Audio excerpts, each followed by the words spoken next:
Good morning. Happy Tuesday. It's Ash from DAvico's Auto Repair. I hope everybody's having a great day. The weather's getting nicer. It's supposed to be 80 degrees this weekend, so woo! Yeah, that'll be awesome. We can get some vitamin D.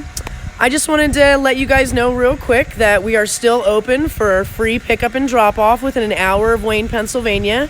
We are still offering the free first responder oil change. So do you know a doctor, a nurse, a first responder who would benefit from having a free oil change in their car checked over?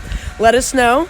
We do loaner cars, whatever you guys need to make it work. We'd love to have you here and be a part of our family. Just a little quick educational tip on inspections. So this car says 4 of 20. 4 is the month of April. 20 is the year 2020. So this car is expired for inspection.